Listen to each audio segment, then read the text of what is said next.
So Prince William and Princess Catherine are reportedly in tears on camera, and the reason they're giving for keeping Prince Louis out of the public eye is that an 8-year-old started believing his own family was ashamed of him.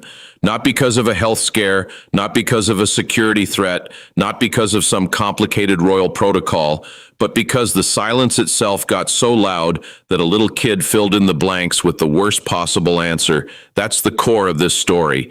And honestly, the more you look at the timeline and the way this was handled, the more confusing the whole thing gets. Before we get into it, if you're into royal deep dives and palastra that actually makes sense when you slow it down, hit subscribe to my channel. It helps the channel more than, and we're covering this stuff regularly. Okay, let's get into it. So, the big moment people are talking about is Catherine sitting down in front of a camera with a prepared statement in front of her, which is how the palace does everything. Every word is vetted, every sentence is cleared, every pause is probably rehearsed. That's not a criticism. That's just how Kensington Palace operates. They've been doing it this way for over a decade. So when Catherine reportedly looked at the pages, paused, and then placed them face down on the table, that's already a significant departure. And then she starts speaking from the heart about Prince Louis. No notes, no approved lines, no warning to the communications team. About two-thirds of the way through, while talking about her youngest son, she gets emotional. Tears in her eyes, voice still going, not stopping, not asking to pause, just speaking through it. And that's the detail that makes it feel real, because if you've ever watched someone try to hold it together while they're talking about their kid, you know how much harder that is to watch than if they just broke down completely. Now, the palace has spent years building a very specific image around these three children. Prince George, Princess Charlotte, and Prince Louis appear in public only a handful of times a year. Christmas at Sandringham, the Buckingham Palace balcony, maybe a carefully selected sporting event, and photos taken by Catherine herself. That's been the strategy since George was born in 2013. It's not a new thing. It's a 10-year plan, as the Scottish Daily Express described it, to give them as normal a life as possible. And when you look at the history, you understand why Prince William is so intense about this. He was 15 years old, walking behind his mother's coffin in front of millions of people. And then immediately after Princess Diana's death, her private letters were published, her handwriting was examined, her clothes were displayed and sold, recordings of her voice that she never intended for anyone else to hear became public. William saw all of that happen in real time as a teenager, so when he says he wants his children to have privacy, he's not being difficult or secretive for no reason. He's responding to something deeply traumatic that he's never fully gotten over. That part of the story is completely understandable. But here's where it gets weird. Over the last several months, Prince Louis started disappearing from public events. Not just a couple of times, but consistently. Events that had been penciled into the family calendarly disappeared. 2 family occasions he had attended in previous years went ahead without him. No explanation was given. The palace's response to reporters was the same short, polite line about family privacy. And at first, people accepted that. But then the months kept adding up and royal watchers started counting. Once people start counting how long it's been since they've seen an 8-year-old, the rumors begin. And that's the irony of the whole situation. The strategy designed to prevent speculation ended up creating way more of it. Because when you remove all information, people don't stop asking questions. They just start making up their own answers. William's first reaction, according to the claims, was to shut everything down, cancel every public event involving Louis, refuse to discuss the situation, and make it clear that missing royal engagements didn't matter if it meant protecting his son, which again, any parent would understand. But the senior advisors in the palace reportedly warned him that this approach would backfire, and they had a very specific reason for saying that. Back in 2024, when Catherine disappeared from public duties for a period of time without much explanation, the silence created a vacuum. And that vacuum got filled with wild theories, some of them genuinely harmful, before the palace finally explained what was actually going on with her health. The advisors weren't asking William to expose his son or reveal private family matters. They were asking for a short general statement that would give the press office something to point to instead of saying nothing at all. And from a purely strategic perspective, that makes sense. When there's no official explanation, people create their own. And once that happens, the family loses control of the narrative entirely. But William stood firm. Month after month, he refused every suggestion. He wouldn't allow Lewis's situation to become a public discussion while his son was still confused and frightened. And here's the part that's genuinely sad. The silence started affecting the entire household. George, who was 13 at the time, became quieter, more careful, more responsible. He was old enough to know something was wrong, but too young to fully understand what was happening. Charlotte, who was 11, noticed every closed door, every conversation that shifted when she walked into a room, every adult who suddenly found a reason to leave. She put the pieces together on her own, and she came surprisingly close to understanding the truth. But instead of making it about herself, she started leaving handwritten jokes beside Lewis's bed, not just once, but repeatedly. She figured out that making him laugh even for a few minutes brought back the brother she knew. And later, after overhearing household staff talking about the growing public attention, she went to her mother and asked if strangers were worried about Lewis. Then she asked a question that no 11-year-old should have to ask. Is Lewis going to have to answer all of them? That's a kid carrying emotional weight she should never have been carrying. And it happened because nobody explained enough. She filled in the missing pieces herself. Meanwhile, Catherine was barely sleeping, carrying fears she didn't want William to see. And William was doing the exact same thing, hiding his own worries because he wanted to protect Catherine.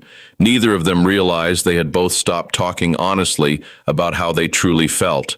Long periods of stress don't always lead to loud arguments. Sometimes nothing dramatic happens at all. There are no angry words, no obvious distance. Instead, kindness slowly becomes quieter. Conversations become shorter.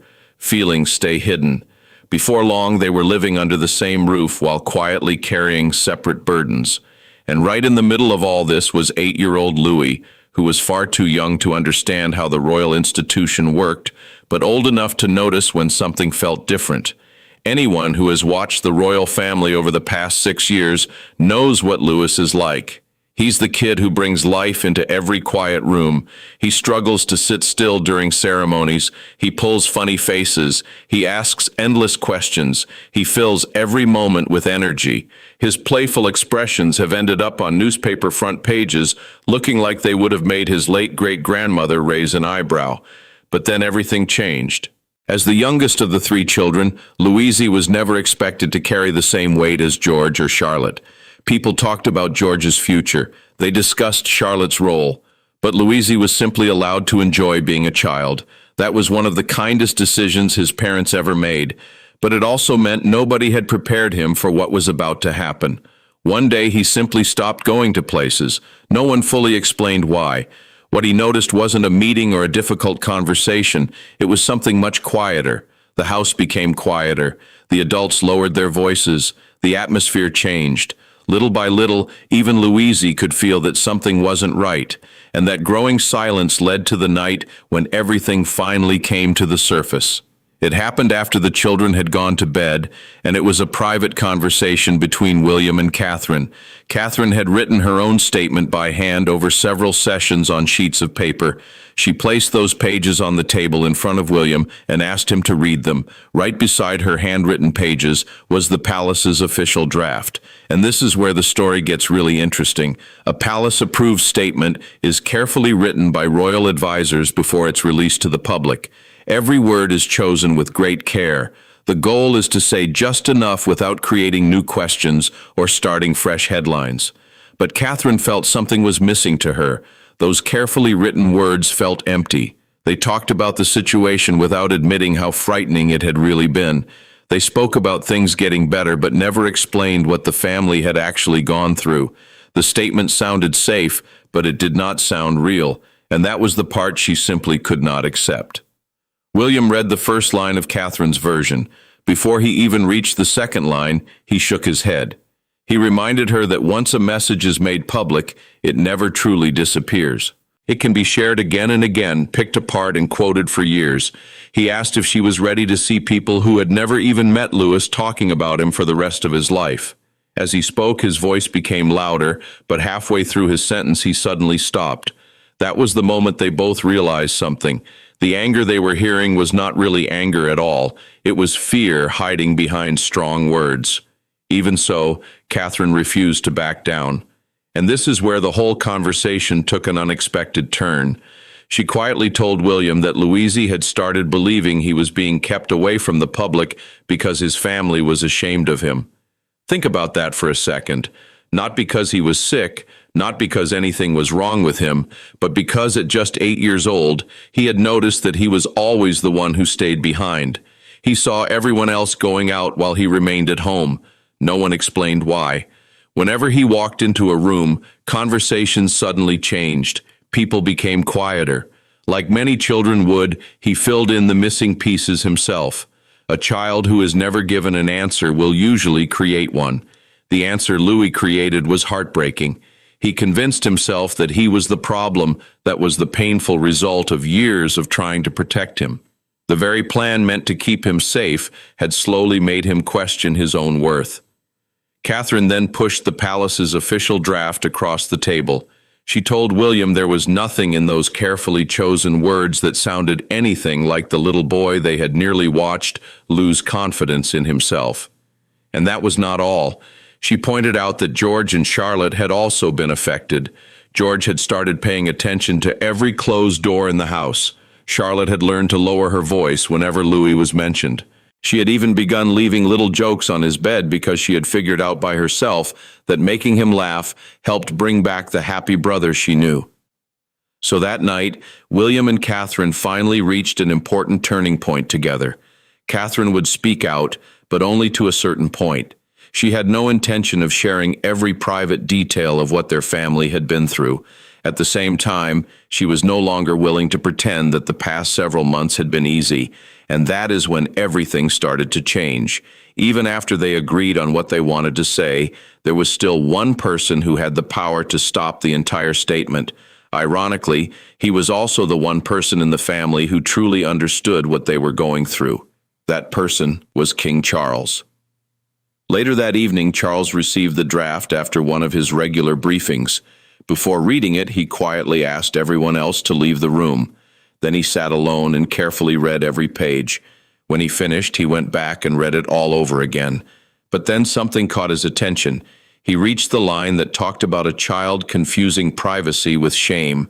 He slowly took off his glasses, placed them on the desk, and sat there for several moments without touching them again.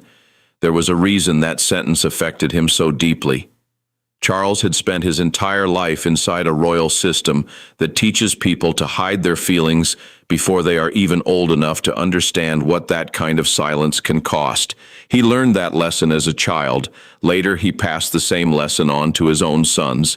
And as the world knows, one of those sons has spent the last 20 years speaking openly about the emotional damage that approach caused. And this is where the conversation became even more serious. Charles asked his son just one question. Was this statement truly meant to help Prince Louis, or was it simply making the adults around him feel better? It was a difficult question to hear, but it was also the right one. Every family believes it is protecting its child during hard times, but sometimes without realizing it, the adults are actually protecting themselves from having to say painful things out loud. But there was one important difference. They had removed the part where Prince Louis thanked the people who had supported him. In fact, they had taken out the only sentence in the entire statement that truly sounded like it came from the young prince himself. And that became the deciding moment. Charles refused to approve the edited version. According to someone who witnessed the discussion, the king believed that removing Louis's own words might protect the monarchy, but it would fail the child at the center of the story.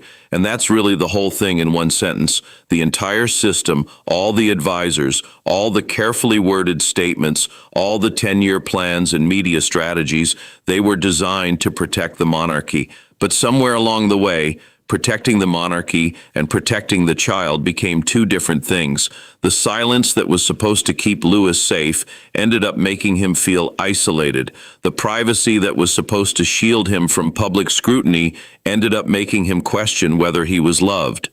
And the adults in the room, all of them well-intentioned, all of them genuinely trying to do the right thing, ended up creating the exact outcome they were trying to avoid. not because they didn't care, but because they were so focused on controlling the story that they forgot to explain it to the one person who needed to hear it most, an 8-year-old boy who just wanted to know that he wasn't the problem. That's the part that makes the tears make sense. That's the part that makes the whole thing feel real. And that's the part that's going to stay with people long after the headlines fade. And if you look closely at the way Catherine handled the actual recording, you can see how carefully she balanced two completely different responsibilities. On one side, she was speaking as a mother who had watched her youngest child slowly withdraw into himself. On the other side, she was speaking as a senior member of the royal family who knew every word would be analyzed for years. She didn't mention specific incidents. She didn't describe private conversations in detail. She didn't give the press a single quote they could twist into a damaging headline. But she also didn't hide behind phrases like difficult period or challenging time without explaining why. She named the emotion. She said the word shame. She described what it looked like, what a child believes he is, the reason his family is hiding him. That's not a standard royal communication. That's a mother drawing one clear line between what the public deserves to know and what her son deserves to keep private. And the response from the public was immediate. People who had spent months speculating about Louis suddenly went quiet. The jokes stopped. The theories stopped. The comment sections that had been full of wild guesses turned into something closer to collective guilt. Because until that moment, most people hadn't considered what their curiosity might feel like from the inside. They hadn't thought about what it would be like to be 8 years old and realize that strangers were asking why you weren't showing up. They hadn't imagined what it would feel like to walk past the television and hear your own name being discussed in tones usually reserved for bad news. Catherine's statement didn't just explain what had been happening, it forced people to sit with their own role in it, and that's a much harder thing to do than simply saying, "Leave him alone." There's also something important in the way William eventually supported the decision. He didn't issue his own statement. He didn't stand beside Catherine in front of the cameras or add his own words to the release. He let her speak and then he stayed quiet. For a man who has spent most of his adult life trying to control every narrative around his family, that was a significant shift. It suggested that he understood something he hadn't fully accepted before. You can't always protect your children by saying nothing. Sometimes the most protective thing you can do is tell the truth in a way that leaves no room for anyone else to invent a worse version. William has always been afraid of what happens when private pain becomes public property. But in this case, he seems to have realized that the silence had already made Louis' pain public. The only difference was that the public version was wrong. And for Louisi himself, the hope is that this becomes the moment everything starts to turn around. Children are resilient, but they're also deeply observant. He will remember the months when he thought he was the problem. He will remember the feeling of walking into a room and watching adults change the subject. But he will also remember that his mother eventually sat down in front of a camera and told the world that he was loved, that he was not the problem, and that his family had never been ashamed of him. That's a powerful thing for any child to hear, even if it happens in a way that's far more public than anyone would choose. And if the palace is careful, if the advisors learn the right lesson from all of this, then maybe the next few months will be about something other than damage control. Maybe they'll be about rebuilding trust, not just between the family and the public, but between Louisi and the people who love him most. Because at the end of the day, that's what this story is actually about. Not the monarchy, not the media, not the strategy meetings or the carefully worded statements. It's about a little boy who spent months believing something that wasn't true, and the moment his mother finally said it out loud so he could hear it too. The tears weren't for the cameras, they weren't for public sympathy, they were for Louisi.